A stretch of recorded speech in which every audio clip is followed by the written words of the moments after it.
Why some organizations fail to innovate, 10 theories. Innovation is critical for organizations seeking long-term success, yet many companies struggle to adapt and evolve. Despite access to resources, talent, and technology, some firms find themselves stagnant, failing to introduce new ideas or respond to industry changes. Scholars and business analysts have developed various theories to explain this phenomenon, shedding light on the internal and external factors that hinder innovation.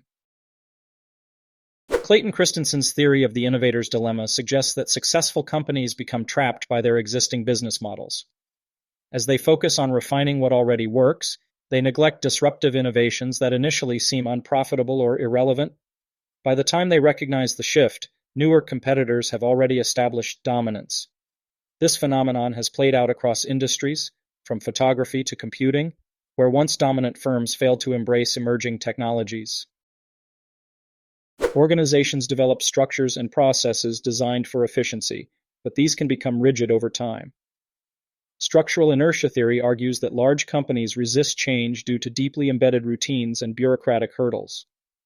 Even when leaders recognize the need for innovation, internal resistance, and procedural complexity slow down adaptation.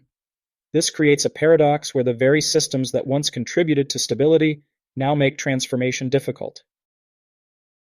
Building on structural inertia, the concept of core rigidities suggests that strengths can turn into weaknesses. Firms invest heavily in particular capabilities, but these same competencies can prevent them from exploring new opportunities. When industries shift, companies that once excelled may struggle to adapt because their expertise is too narrowly focused. This explains why dominant players in one era often fail to transition into the next. The ability to recognize, assimilate, and apply new knowledge is crucial for innovation. Absorptive capacity theory argues that firms must actively engage with external ideas to stay competitive. Organizations that isolate themselves from new research, technological advancements, or industry shifts risk becoming outdated. Companies that invest in continuous learning and external collaboration tend to be better positioned for innovation. Innovation requires investment, and firms facing financial constraints or misallocated resources often struggle to pursue new initiatives. Resource-based theories highlight how limited capital, risk aversion, or an emphasis on short-term profits can hinder experimentation. Organizations that prioritize immediate gains over long-term research and development often fall behind competitors that are willing to take calculated risks. Culture plays a significant role in fostering or stifling innovation. Theories on psychological safety suggest that employees need to feel secure in voicing new ideas without fear of punishment. In companies with rigid hierarchies, risk-averse leadership, or a culture that penalizes failure, employees may avoid proposing unconventional solutions. Organizations that encourage experimentation and tolerate failure tend to have a stronger track record of innovation. Institutional theory suggests that organizations often imitate industry norms rather than pursue unique innovations. This phenomenon, known as isomorphism, leads firms to adopt similar strategies, processes, and structures to gain legitimacy. While this can create stability, it also discourages radical change. Companies that focus too much on conforming to industry standards may struggle to differentiate themselves and introduce breakthrough innovations.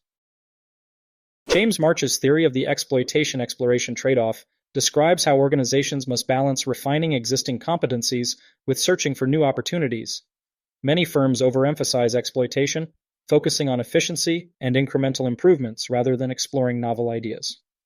This can lead to a situation where companies become excellent at optimizing current products but fail to anticipate disruptive changes in the market. Some organizations suffer from market myopia, a narrow focus on immediate customer demands rather than long-term shifts in consumer behavior. This theory explains why firms fail to anticipate emerging trends or underestimate the potential of new markets. Companies that rely too heavily on existing customer feedback may overlook transformative innovations that seem irrelevant at first, but later reshape industries. Success can create complacency, leading organizations to assume that past strategies will continue to work indefinitely. The paradox of success suggests that companies that dominate an industry may resist change because they see no immediate need for it. This mindset often prevents firms from recognizing when a shift is necessary until it is too late. Many iconic companies have fallen into this trap. failing to act until disruption has already eroded their competitive advantage. Organizations fail to innovate for a variety of reasons, ranging from structural barriers to psychological factors.